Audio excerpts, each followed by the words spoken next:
I don't want to do this anymore. Oh no, my customer crushed his head trying to drain the computer. We already showed you the many downsides of the $6,600 Origin PC next to me in our full review, which is on the channel already, like the flaking paint evidenced right here. Ooh, that's actually, it's so bad it got under my fingernail and it cut me. But also, we need to look at how it's actually assembled and what the quality of the quality of the assembly is. So this thing, it has a couple of flaws, but it also has some things they've done really well. Before that, this video is brought to you by Thermal Grizzly. Thermal Grizzly's Hydronaut and Cryonaut thermal pastes are high-performing thermal interfaces for use on CPUs and GPUs. You can bring an old card back to peak performance by repasting it and doing preventative maintenance, and Thermal Grizzly's Hydronaut is ideal for water cooling and air cooling for new and old cards alike. Cryonaut paste is one of the top performing pastes for extreme overclocking with CPUs and GPUs and has been used in several world record scoring machines. Learn more at the link in the description below. So for example, it's kind of heavy, so we're gonna go for the pivot approach. For example, the cable management, as we said in the review, extremely meticulous and actually really well done. This deserves praise. This is a lot of zip ties. This was someone's probably 2 hours worth of work of zip ties along the entire computer. So there are positives, and we need to look for the rest of those. One of the things we're gonna do is tear open the entire loop. We're gonna drain it. We're gonna check and make sure they got all the thermal pads on the video card components, because that would be an easy place to skimp. Cut some corners and cost. And we're gonna check on the water blocks and make sure there's no gunk buildup in there. Okay, so the first thing we're gonna do is get rid of this side panel. Oh my gosh. So internally, well actually, just if you missed it, we have a separate review, check it out. The separate review talks about the performance problems, the number one, just quick recap for you. It was 1 gigahertz below the actual specified clock speed that AMD sets on the 5800X3D, and that's because no one at Origin ever thought to check what the frequency was on the CPU they installed. And additionally, it had some severe noise issues. It had the paint issues, and otherwise the build quality and the software seemed like they were okay. So that's where we are. That's the quick recap. We'll go for the finer details first and then zoom back out. Finer details, they have cable combs on these sleeved cables, which is pretty nice. These allow them to look a lot cleaner, a lot neater than they would be without them. And that's a nice small touch, small attention to detail, which is good. That's why it's so weird they missed other attention to detail things like CPU frequency. This cable 24 pin, it's the same thing. It's got sleeving, and they put zip ties on it back here to sort of conically bring it back in to a smaller size when they route it through, so that's a nice touch. This one, they've done much the same. It's routed competently. They are running to an adapter cable, and this is a 30 series adapter, so it's not the one that people were concerned about to the same degree, at least, for melting. I mean, it's much lower power consumption too. Now, this was our gotcha. We sometimes like to add a bunch of weird features that the vendors offer, but that they don't typically sell. And it's to see if they screw up and miss one. So this is a dual 10 gigabit, if we look at the back of the card here, dual 10 gigabit NIC, which is actually useful to us internally at some point. So we'll get use out of it. But it was really just a trap, and they succeeded. They noticed it, they put it in, and it was installed including the drivers, which is honestly all we were looking for. Can we trip them up with their own options? So good job by Corsair and Origin there. Corsair owns Origin if you didn't know. Now for some other cabling before we move on. Up top, they've got a fan cable routed. This, I think, is going back to the hub. We talked about that in the review.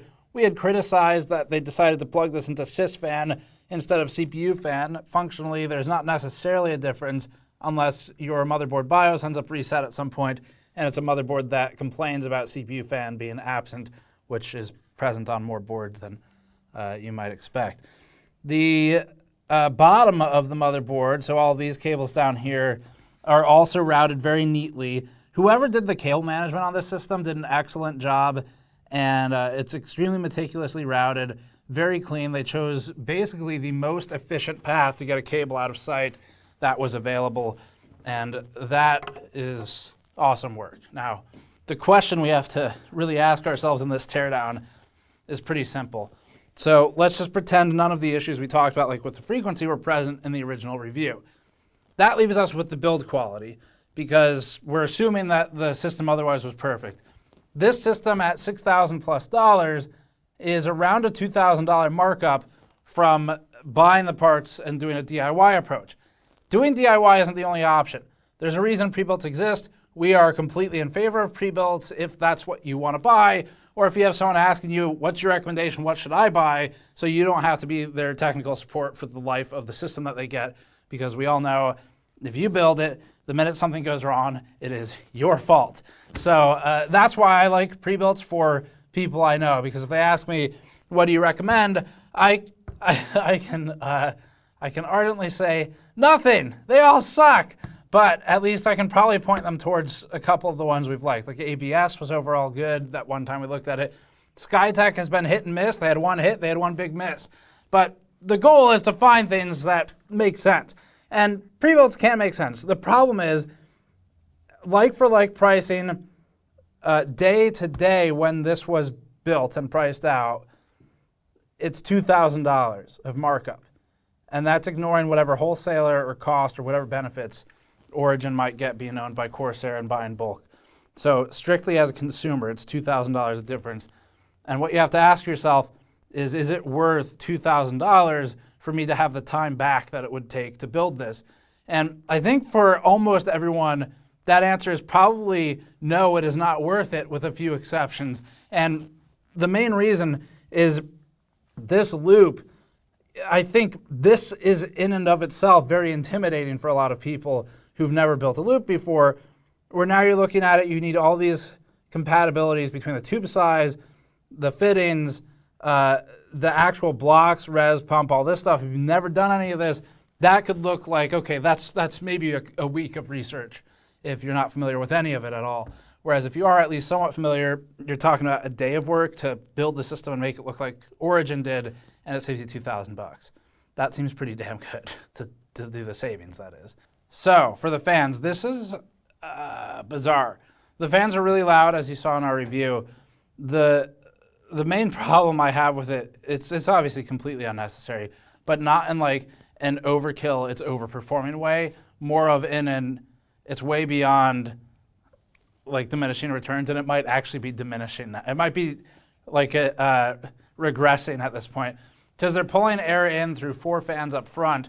And if you look here, in this corner, what we have, and I'll draw it out for you, is intake coming in here. And where does that intake go, right? It's not going to come back here. It's hitting fans that are exhaust. They go straight out. That's actually okay in this instance because there's a radiator behind these.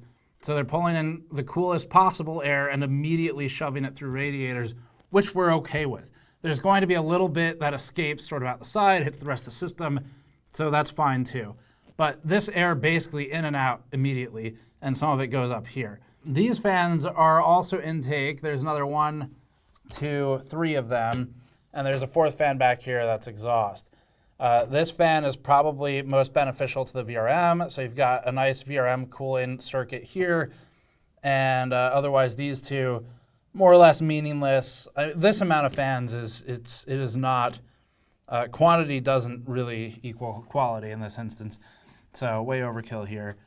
And a weird configuration. The NIC is probably going to run a little warm, but there's just so much air in general circulating around. It will probably be fine, plus it's got a real heatsink on it. So that's kind of the recap of it. Power supply breathes from the bottom, simple stuff. And now it's time to drain the loop, unfortunately. All right, so first big complaint, there's no drain valve. This is really frustrating because Corsair makes water cooling components. They're trying to be known for it. They brought over a ton of former EK people to work at Corsair's water cooling division. So it's really bizarre for them to not include a part that is at most a couple bucks for them because they make it in a system that's got $2,000 of markup built into it. Now, you take that attitude and you apply it to too many things, your markup starts going away. But this is just an ease of maintenance thing. It would reduce Corsair and Origin's maintenance overhead long term, unless they're not planning to be around to support it long term. A drain valve would support their endeavors because a customer would be able to maintain their system better or bring it to a shop that can do it. Okay.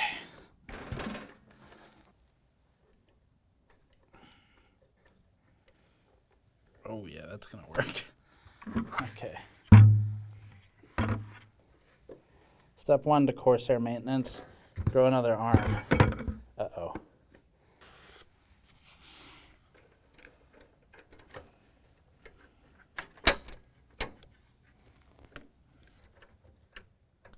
Of course, this one's the hardest to get off. Okay.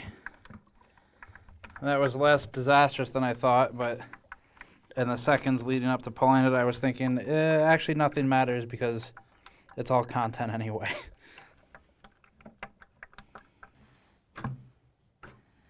Okay. How do I convince Origin to put drain valves on their computers? I know. I'll use legal terms like liability. Oh no, my customer crushed his head trying to drain the computer.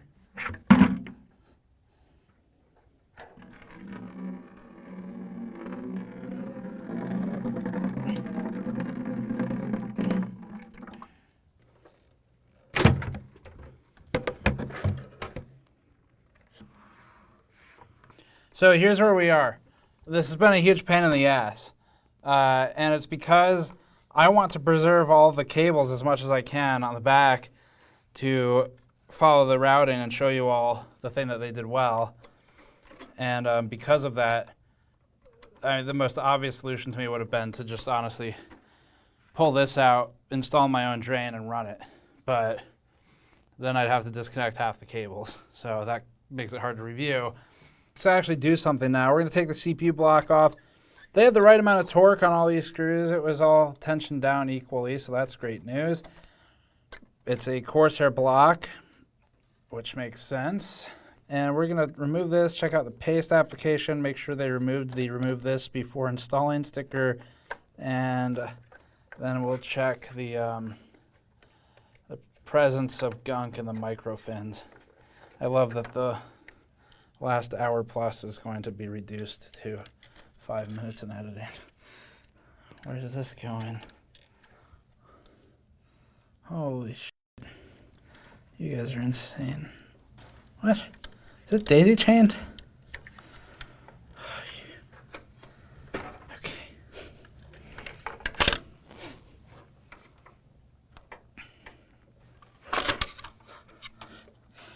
Wow, that cable's pretty chewed up. Holy crap.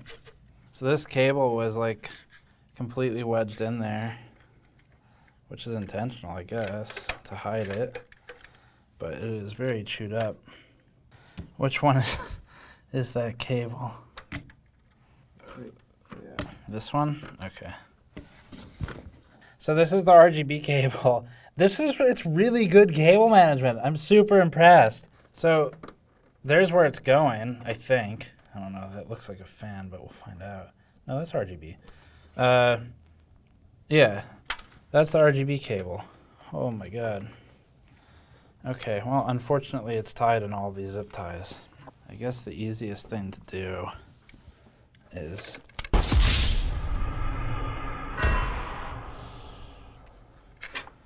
no more RGB. Oh man, that was super worth doing. Holy crap. Thermal paste application was done by machine. This is pre-applied on the blocks. So they basically took a retail Corsair water block, including the thermal paste, and they stuck it on top of that 5800X3D. I don't really have a problem with that. That's fine. That's an okay approach. The GPU we're going to take apart and see. Let's take a look at the CPU. Thermal paste spread is pretty good. I mean, they got everything, so that's great. They didn't, I mean, like I said, it was machine applied, so it's kind of, you can't give too much credit because retail part, but certainly credit deserved overall. And even the tension is fairly even with the pressure distribution pattern we're seeing being standard for Ryzen. So all of this looks pretty good as a starting point. Anyway, we got it to a workable state, basically hinged the fans out here while leaving them attached, and now we can see everything, so that's good. So in terms of build quality, how this all came together, I honestly, it makes it all the more sad sort of that in the original review, we had those major showstopper issues with the 1 gigahertz frequency drop and issues with the noise, because without those two things, the assembly quality is actually really good. So good job, Origin, for doing this. Whoever's building these things, as in physically assembling them, you did an awesome job. The back we've kind of lightly looked at, but let's do it in more depth. This is excellent work. It's a little bit of a double-edged sword because everyone who's built a computer watching this, if you've done any kind of real-time cable managing, I feel like the next build you do, there's about a 50-50 shot you go, I'm not doing that again. And it's because you can put all this time in to make it look great, but the minute you have to maintain something, it kind of sucks because you go through and snip everything or undo all the Velcro and pull the one wire through you want, and then you have to redo it all. But that is has no bearing on Corsair's quality of work here at Origins. So I think they did well with this. The SATA drives are always kind of a hit and miss point we check on pre-builts because I'd say about 20% of the time or something we have at least one of these two cables halfway pulled out. But those are all good. It helps that it was secured on a crate.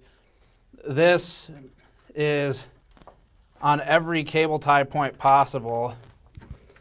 And they've got a, I don't know what, I'd have to open this up to see what that, if that's just a, if that's part of the EPS 12 volt, and if it is, maybe it's just capacitors in the line, I guess, or if that's a different cable I can't see going somewhere like for the LEDs.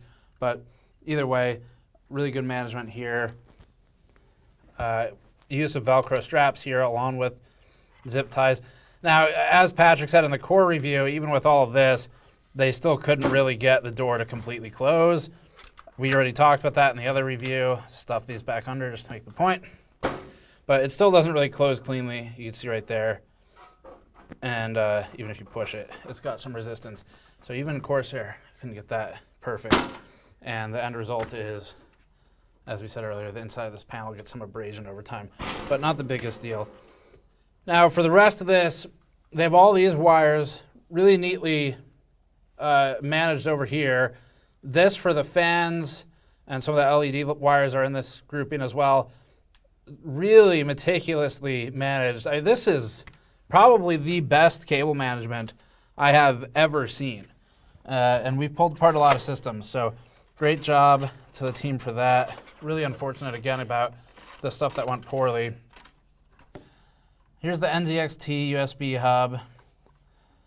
I mean, that's fine. They needed it from somewhere.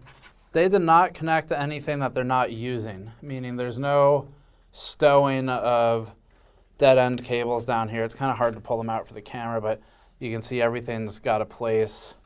It's all connected somewhere, except for maybe like the random one-off end piece of a SATA line, but looks pretty damn good to me.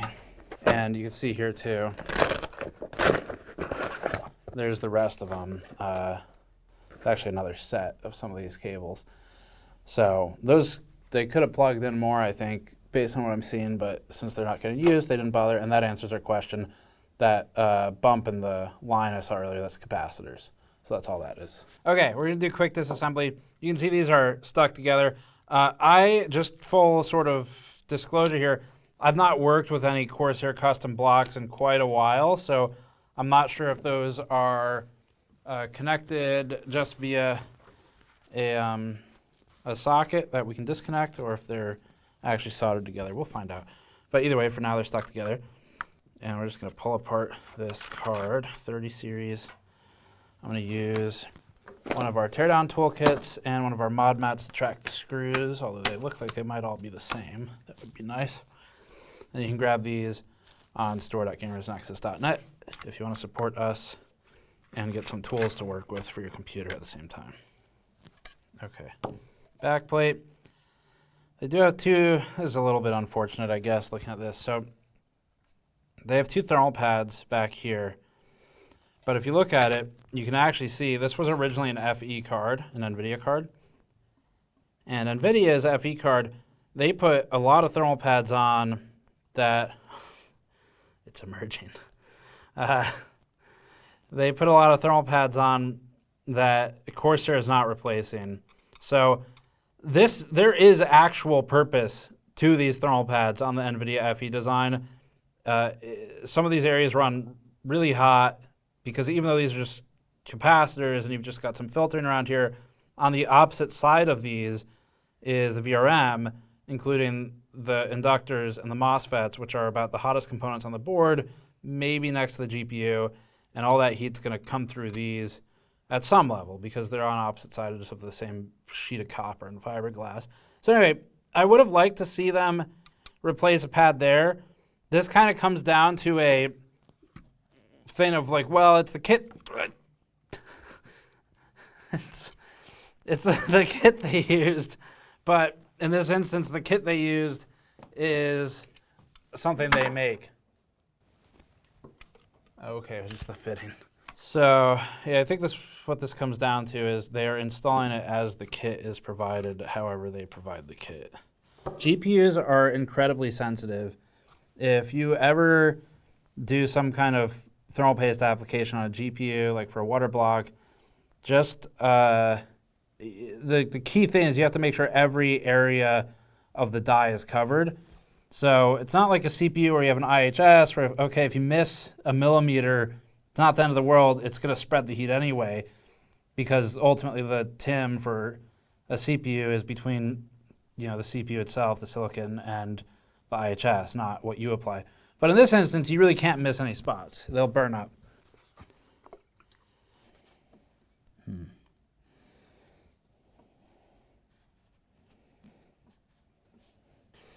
All right. They should have cleaned off that GPU a little more. So the GPU did fine in our thermal testing. So this is not a major complaint from us. But they did, in fact, leave a good amount of the residue. So these are different materials. This is a phase change material. It's not quite a thermal paste, but it's close to it. It's used in mass manufacturing of cards. It's left over from NVIDIA's FE. They didn't fully remove that before they applied their own paste, which wipes off instantaneously. So should have done a better job cleaning it. It worked out okay. The only thing I'd be concerned about is if it doesn't. So here's the wiring to answer that earlier question. They do snap together. So that's nice. And then what we care about now is the rest of the thermal pad contact. All the memory thermal pads are contacting. You can see the imprint. The MOSFETs on the I/O side are all contacting, so they're good there. The inductors, these pads don't really leave much of an impression. It can almost like is a self-healing kind in that sense. So I think they're probably making contact. It seems fine. They don't. And then on this side, pretty good contact to these two MOSFETs, good to like these four, a little bit lacking here in the middle, which is just from a pressure distribution, so that's going to be more a result of where the mounting hardware is than anything else. But overall, it looks pretty good to me. Now, I want to see in the block for residue. Look at that. Big brain. So a little bit of debris or sediment in here. There's a few pieces there, a little bit there, a little bit on here. It's really not bad, but you can see the beginnings. I can scrape it off, and it's flaky, and it's not just droplets.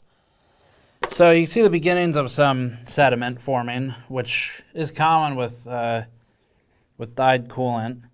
Doesn't always happen. But I would also say that it's showing evidence of maybe requiring additional service after a couple of years or something. So really what we're looking at right now is basically a question of, did their decisions with, did their decisions for water cooling come back to haunt them in any way? Oh, it is torque 6, okay. So our toolkit has one of these as well. Okay, that should be it. Here you go. All right, this was actually really worth opening. There's the Sediment. So keep in mind, even though we've had this for a while, it doesn't have that much uptime because we basically ran it for some tests, turned it off, ran it for some tests. And with longer use, with more fluid running through that block, I think we would see more of this debris build up where, I mean, you can see, like, once again, that's not a droplet of water, that's flakes of fallout from the coolant. So, yeah, I think the colored coolant is causing this, and either they need a better mixture, more meticulous and thorough loop cleaning, or just a switch off of it.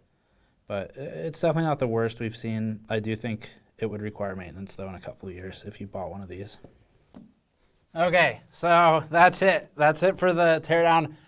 We have basically two sides of this story. So the review itself talks about the part that really matters, which is you buy the pre-built, you open it, you plug it in, now what? And the answer was, unfortunately, bad fan curve, really poorly configured. That is not like a software glitch.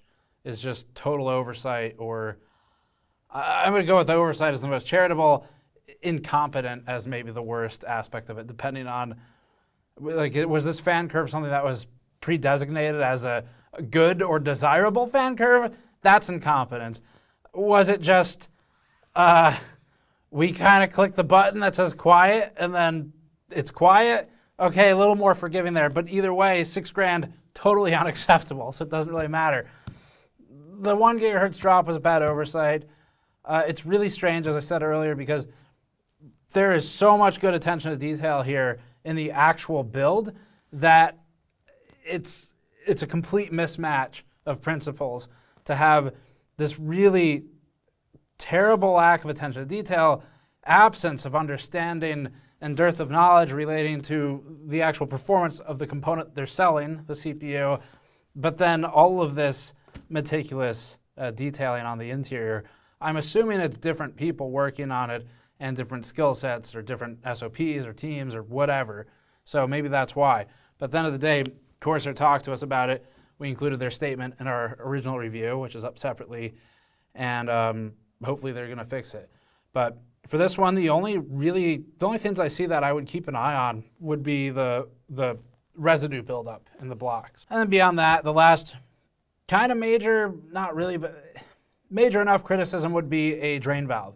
Really cheap for them to add, amazing quality of life improvement. I mean, Corsair Origin, if you're listening, like on your list of things Steve complained about versus difficulty to address, drain valve, very low difficulty, but very high perceived value, because not many of the competitors for pre-built, fully water-cooled systems are doing drain valves. I looked around online a little bit, we didn't really see much. So easy way to just be able to say, hey, at least ours is easy to maintain and upfit and keep going long term, because it's not this big pain in the ass to take the loop apart and drain the whole thing if you want to do a cleanse or change the coolant color or whatever it is.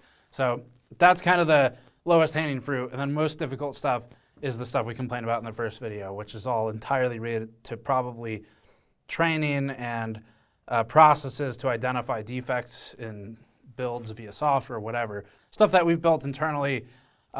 They say they've built it, but they clearly weren't leveraging it properly. It doesn't matter how many tools you build if you don't have the knowledge to use them. So that's it for this one. Thanks for watching. Great job, Origin, on the build itself. Too bad about the rest. We'll check back with them after they've had some time to adjust and see if they can fix it. But we're impressed. I mean, the build quality is great, so that job was done well. All right, subscribe for more. Go to store.cameronsaccess.net to grab something from our store, like the mod mat or the toolkits that we used in this video, and we'll see you all next time.